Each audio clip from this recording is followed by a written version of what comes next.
The following is a special presentation of Tony Curry Radio.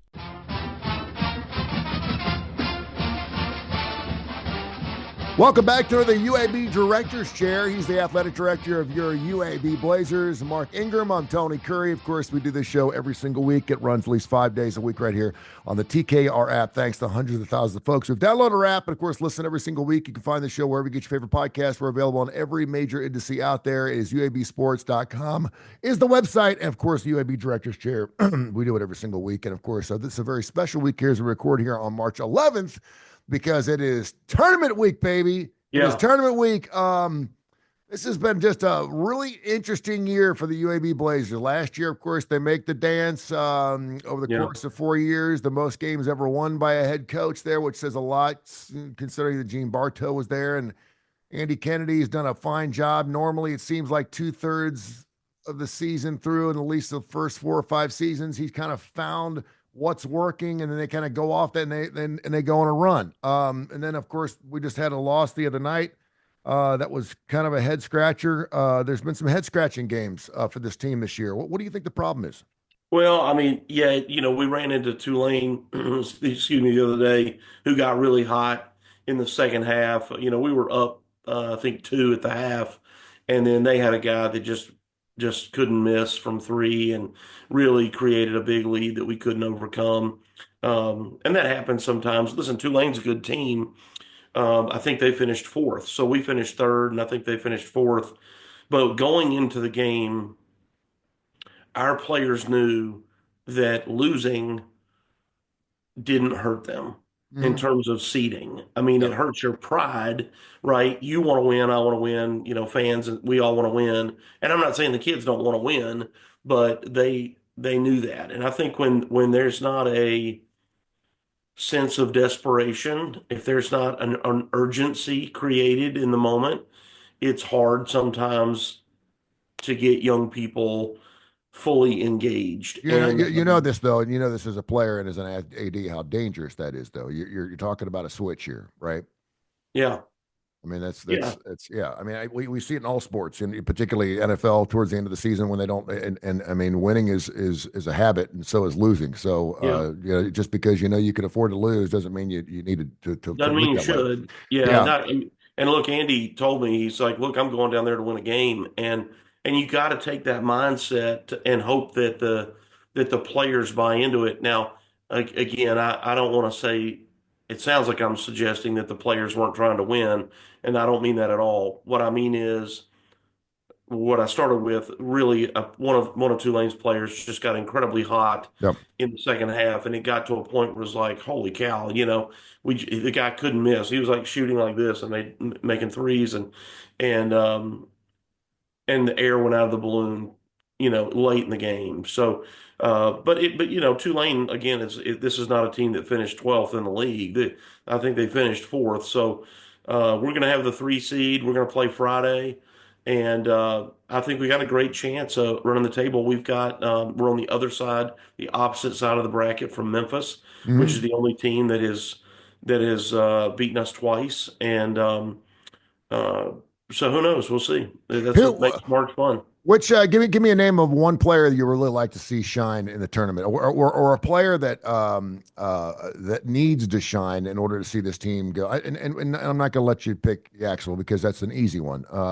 Is it Tony? Is it Vasquez? Who's one of those guys that we certainly know about that really needs to have a spark, a really hot stretch in order for UAB to win the conference?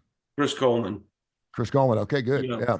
Chris Coleman is a real difference maker when he can score 10 or more points. We are tough. We are really tough because Brad Azawiru will go in, does a pretty good job drawing fouls. He's a big-bodied guy and a really good free throw shooter for a big muscular guy. You wouldn't, when you look at him, you think that the only good free throw shooters are going to be, like your point guards. Brad's a really good free throw shooter. I give him a lot of credit for that. And so he's going to make some, a couple of shots and probably go to the line a couple of times. Yaxel needs to take over would be my other thing. You said I can't pick him. We need him to be a little bit more assertive and a little bit, I can't believe I'm gonna say this. He needs to be more selfish. Yeah, Frankly, he he tries to does. distribute a little bit more. He needs to just handle the ball and just go. But when Chris Coleman can make 10 plus inside, we are tough. You mentioned Vasquez. And God bless him, Butta Johnson. Butta doesn't have to make 20. He doesn't have to score 20, but we need him to make, 8. Mhm. We need him to make 8 or 12. That's what we need him to do. And they're all capable of this, as you know.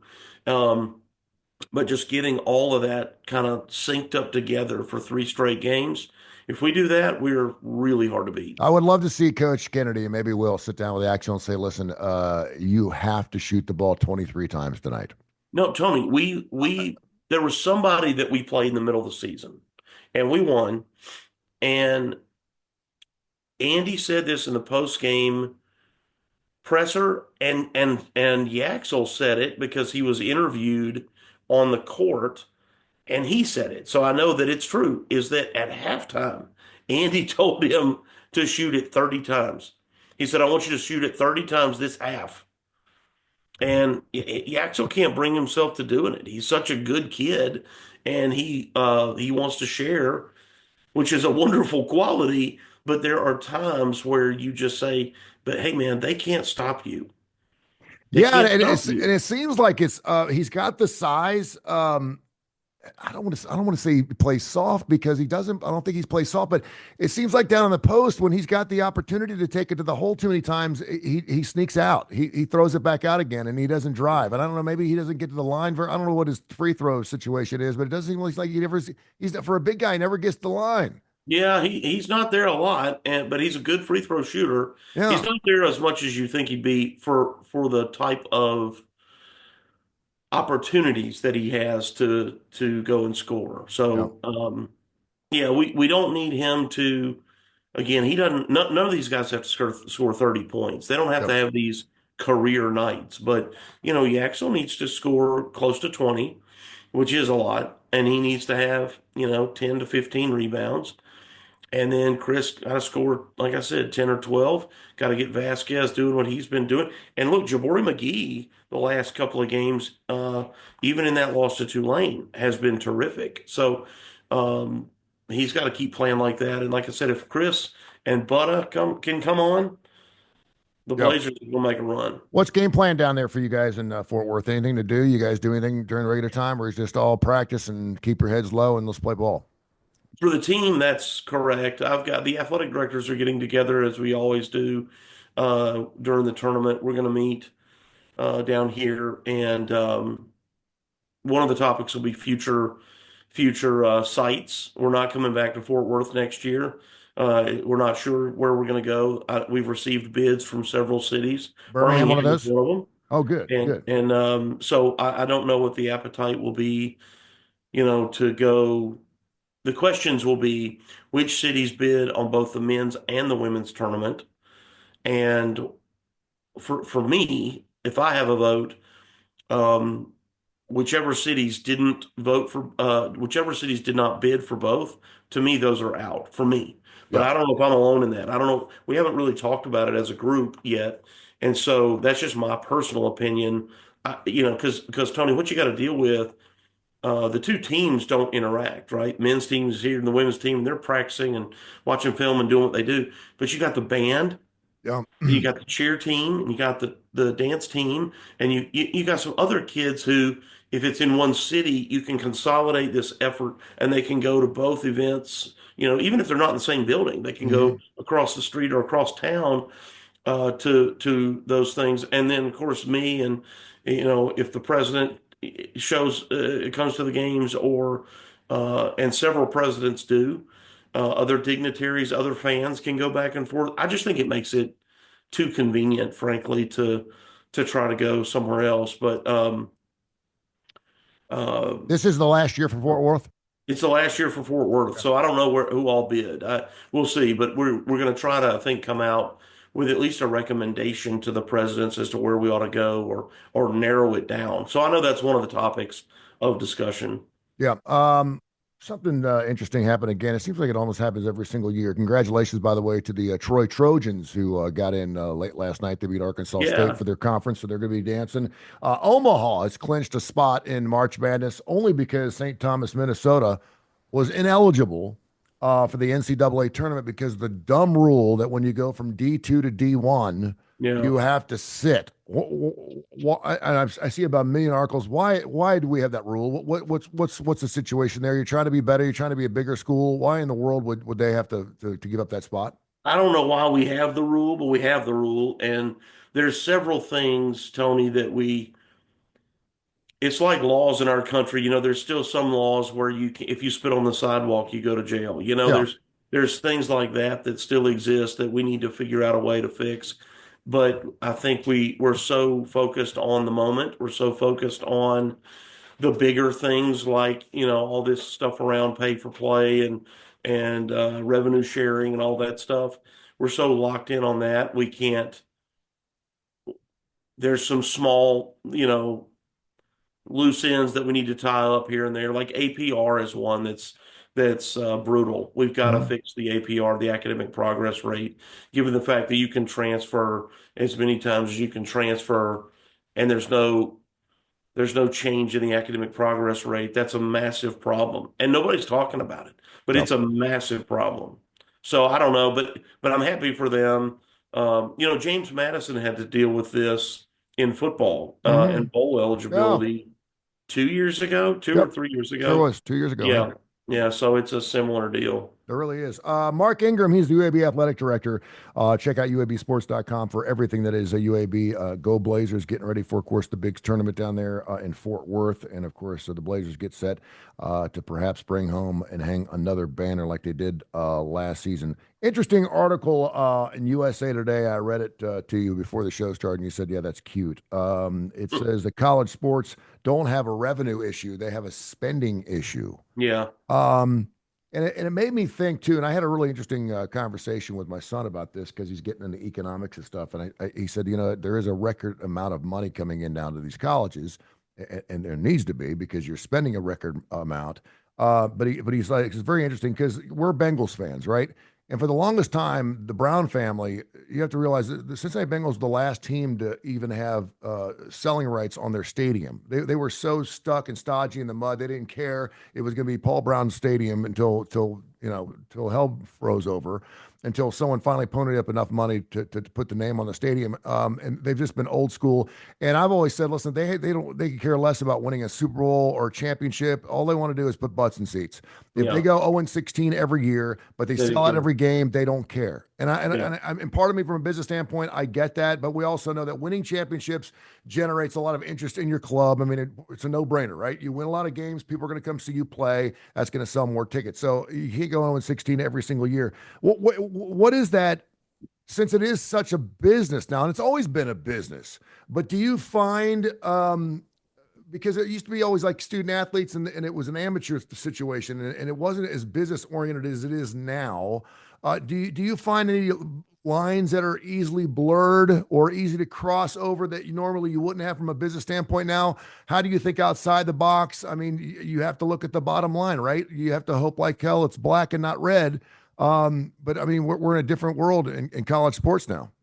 yeah. First of all, we're not a business. Yeah. We're an enterprise, and what I mean by that is um, we have when you look at pro sports, let's just say the Tennessee Titans, or you were talking about the Cincinnati Bengals. The Cincinnati Bengals don't have a track team. They don't have a golf team. They don't have a tennis team. They don't have a bunch of sports that don't generate any revenue, which is, by the way, no fault of the student athlete or those coaches. That's just the way it was set up. Mhm. College sports were set up to provide access to education. That's what it was.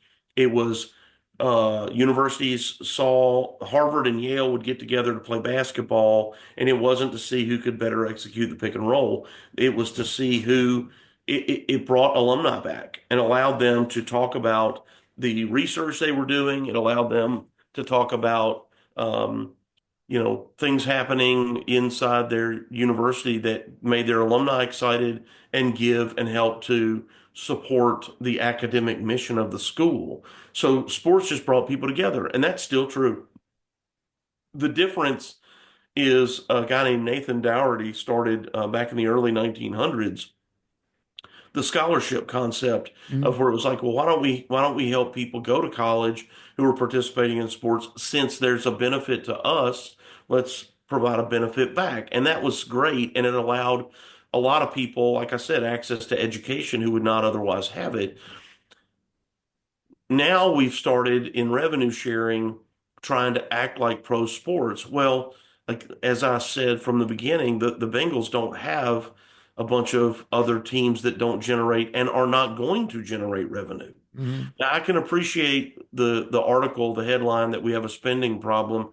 Look, I you can debate if you like if a coach is worth, $8 million or $12 million or what they some very small number of them make.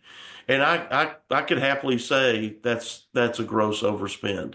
And yet there have been many a university president who say, I remember the president of Alabama saying that Nick Saban was worth every penny of that Yeah. because of the attention that it brought their university and the way their enrollment growth had been and the interest in their school. And so He was the first guy at $4 million. I'll never forget. They signed him for $4 million. People were like, "What's going on with college what's sports? going We can't on? possibly Yeah. pay a guy. How can he Yeah. be the highest paid employee in the state of Alabama?" And obviously, he was well worth every dime of it.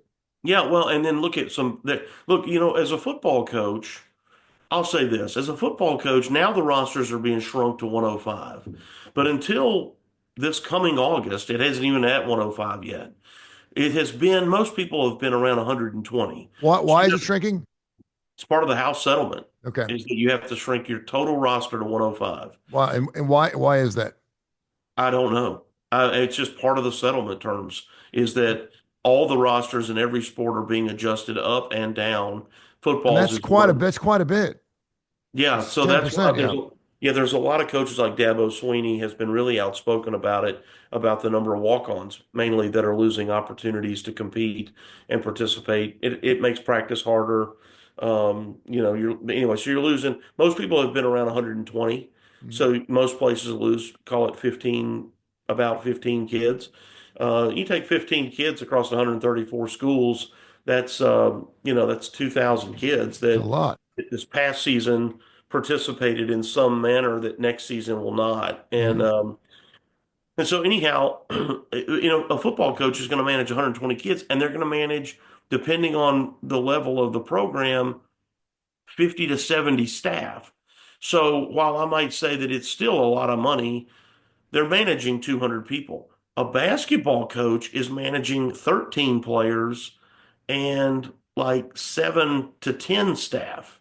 Yeah. And so when you see those guys, the ones at the top end making, call it $8 million, I don't know about I don't know if I can see that. So on that subject of it's a spend problem, I can appreciate the spend problem discussion.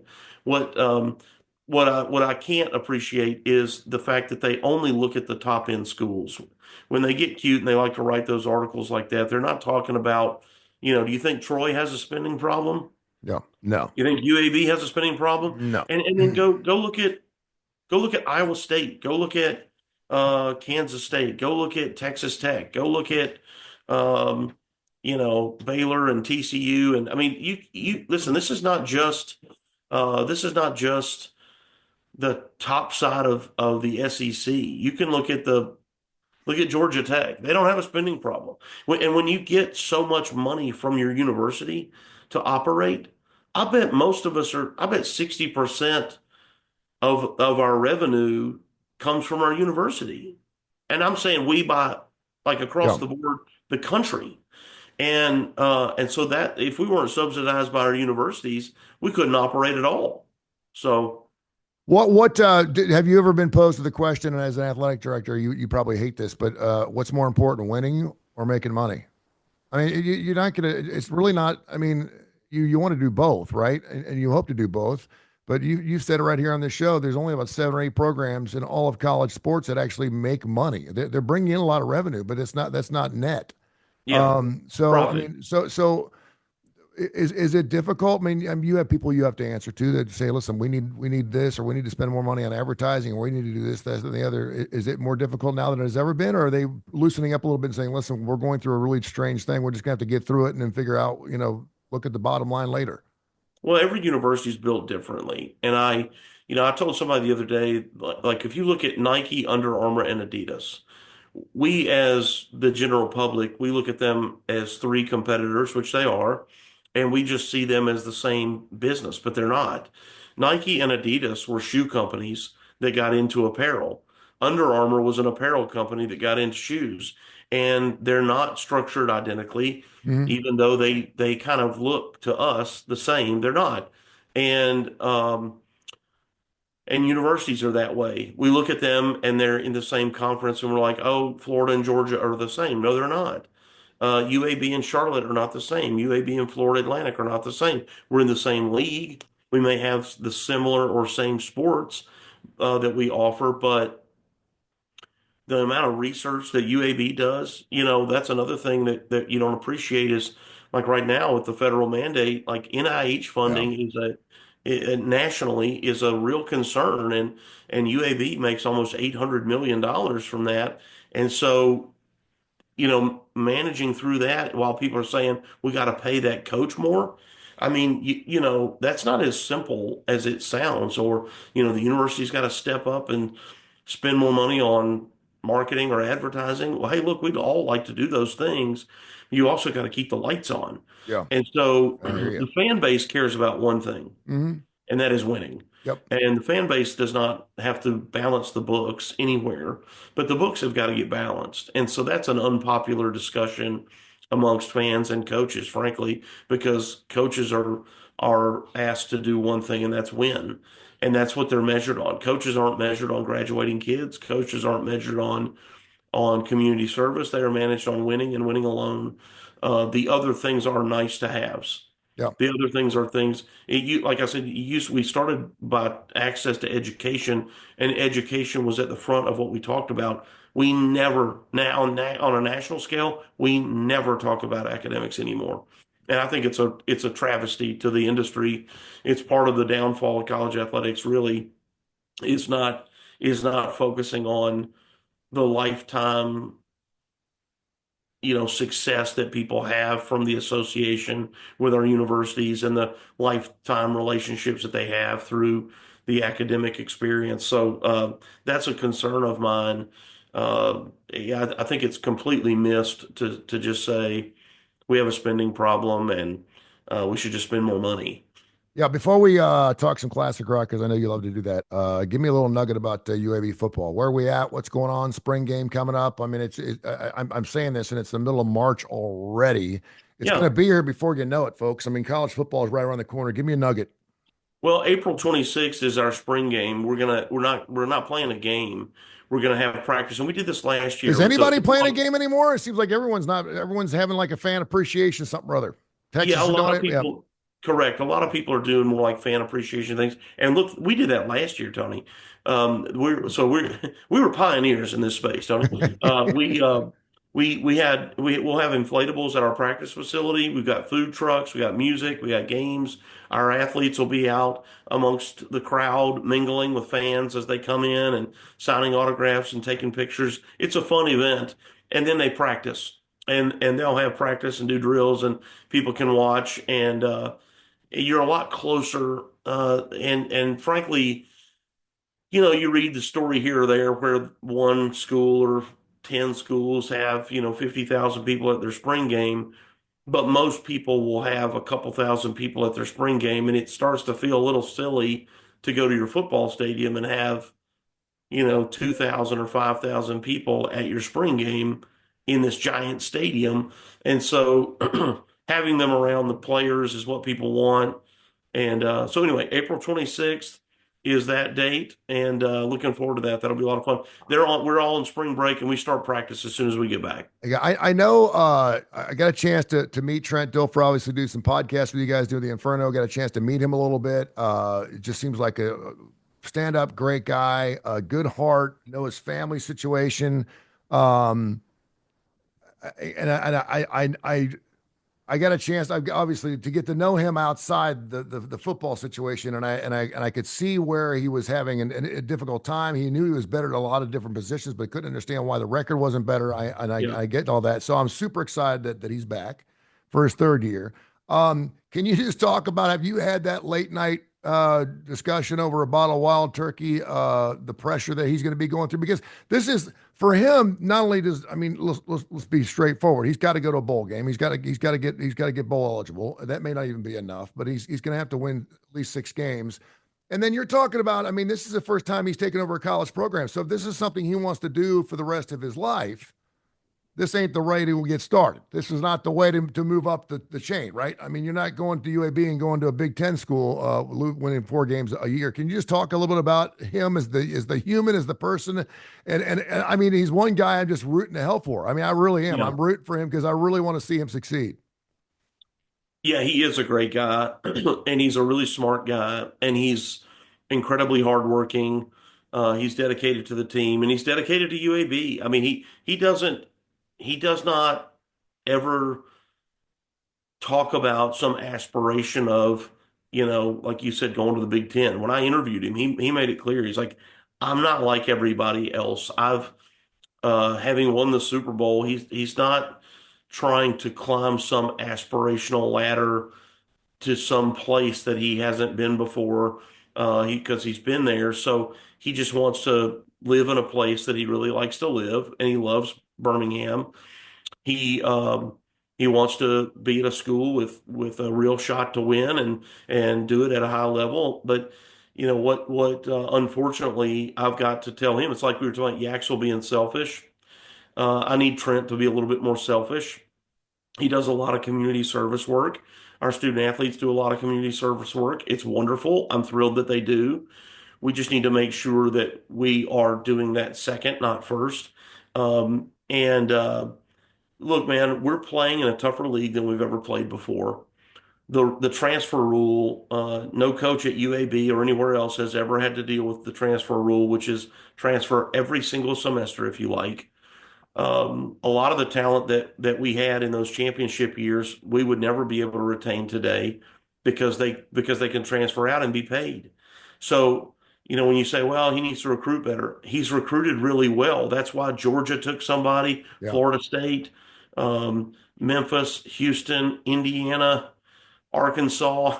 I mean, you're not recruiting poorly, Virginia. You're not recruiting poorly if these programs are paying kids $200,000 to just return punts. I Yeah. mean, so you're not recruiting poorly. It's the other challenge now is that, hey, by the way, as a football coach or a basketball coach or whatever coach, you've also got to be a fundraiser, and not just small money. You got to raise a bunch of money to be able to recruit and retain your top talent. It's wild. So, we'll see what happens, man. He's got a really good group of coaches that he brought in on the defensive side of the ball. Need that bad, I'm yeah. excited about that. Mhm. I've talked to some of our players who've unsolicited said that they really like the changes already. So I know they're eager to get out on the field next week and sort of put what they're learning to practice. So they're really highly engaged. We had several guys get in the portal and come back. Yeah. Um, because agents are telling them they can go make all this money and whatever, and then, they can make some money, but it's not as good of a situation. Maybe they can make some money, but they're not sure if they'll get on the field or not. Or they could get on the field, but it's not as good of a situation as the one they're already in. So we had several guys come back to us that got in the portal and then came back kind of late in the game. So we didn't lose as many as it was initially advertised, but we probably lost nine or so guys that were really sort of what we would call our star contributor types. Mhm. Not irreplaceable, but some of our top talent that we've had to replace over the offseason and in the portal. So ourselves. So they're just unproven. It's not that we think the people we brought in aren't good. They're just unproven at this point. All right, I'll give you $1 million if you can answer these 2 trivia questions. Ready? Do you know who Okay. Joe Mullen is? Molland. He's a rock and roller. No. Joe Mullen was the guitar player for Badfinger. Remember that band, the Badfinger? No, You don't remember Badfinger? no, who is that? If you want to hear it is, come and get it. If Well, I know you the song. it Okay. is Yeah. come Baby Blue. They were kind of almost a Beatles spinoff. The Beatles actually kind of got them as the first band they ever signed to their Apple label. Anyway, Badfinger lost Joe Mullen. He was the last remaining member. Tell me the five classic rock bands that no longer have a living member in them. Everyone's dead, and I'll give you one right off the top. Leonard Skinner. They lost Gary Rosington this past year. It was Well, that was obvious. my first guess. So Okay, you took Leonard I'm going Skinner. to give it to you. I'll give you Leonard Skinner. So I want you to understand what my question is. Classic rock bands that don't have a remaining member left from the original lineup, and you know all of them. So Yeah. I just gave you two of them, Badfinger and Leonard Skinner. Well, I didn't know Badfinger. I just didn't know the. What And about looking? What none about of Looking Glass? no Looking Glass. No, none of them are hair bands, by the way. Yeah. What about um? Think punk rock. I don't think punk rock. Um, Iggy Pop, No, let's go Ramones. the Ramones. Yeah. Wow. Joey. Yeah. The Moody Blues, Yeah. The Moody Blues. Yeah. and then the band. Who? The band. Oh, The I band. wasn't gonna guess any of There you those. go. There you go. Well, that's why I gave them to you. Those are the five classic rock bands. No, I thought it was interesting because you know we always talk You can about. keep your million. You Well, can keep your million. Your well, million is then safe. that's why I offered it. I had a really interesting conversation with Kip Kiefer, who's my partner in crime when it comes to radio. We do a TV show on ABC 3340, which, by the way, I need to get you back on whenever you want to come tape a show. Just say the word and you come in and do it when you get back from Fort Worth. We'll talk about that. And what our ratings are doing, we're having a blast. Anyway, we talk a lot of classic rock together. And I said, have you ever thought um, what it will feel like or what you will say on your last broadcast?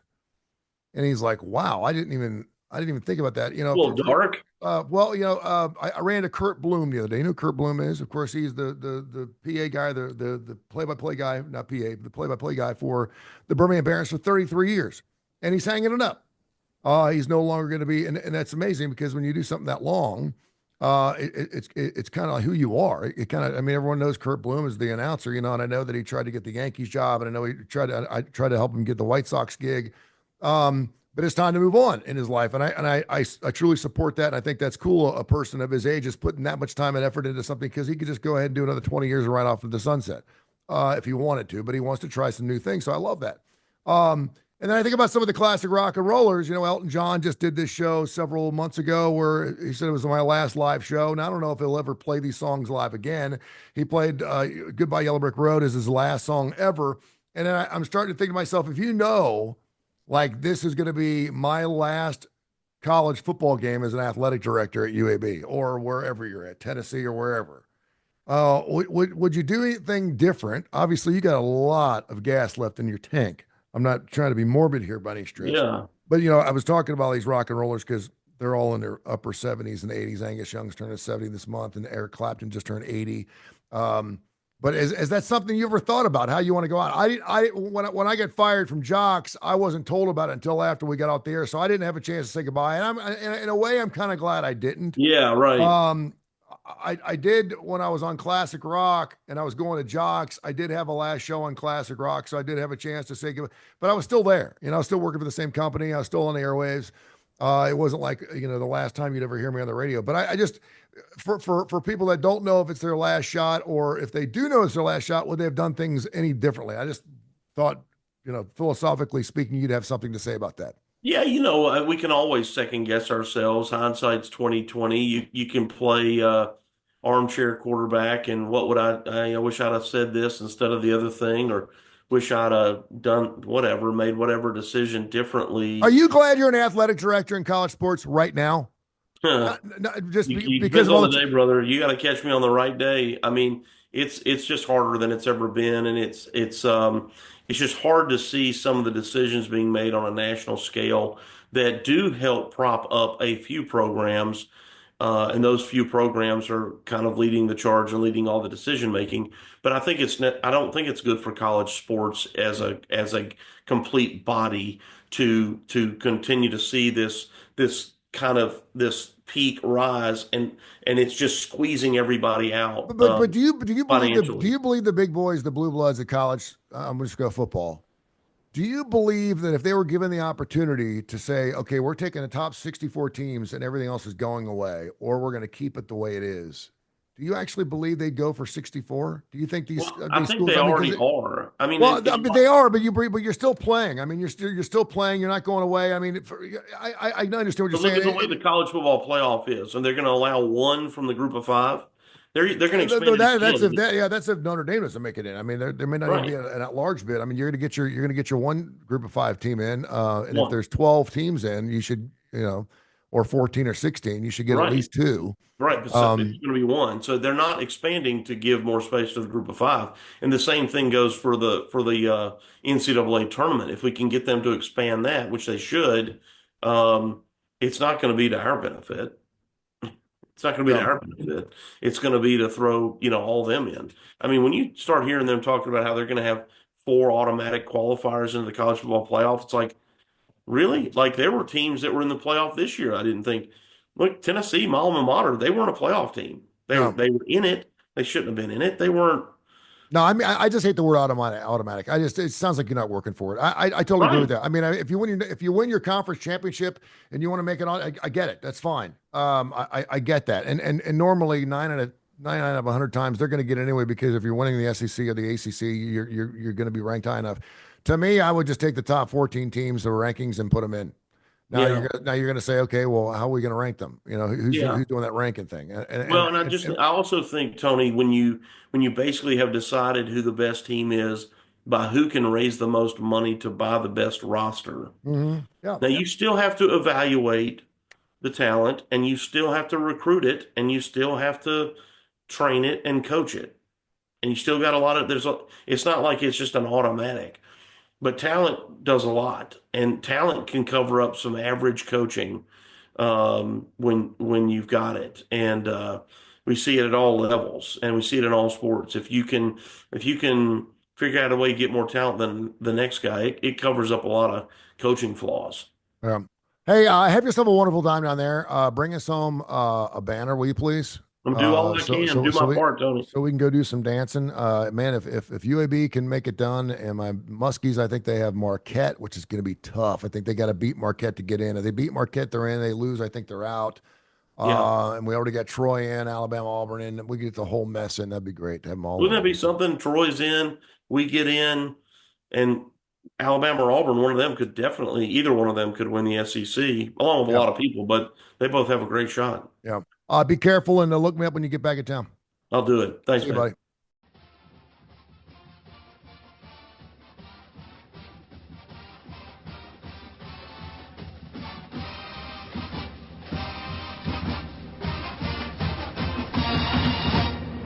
This has been a special presentation of Tony Curry Radio.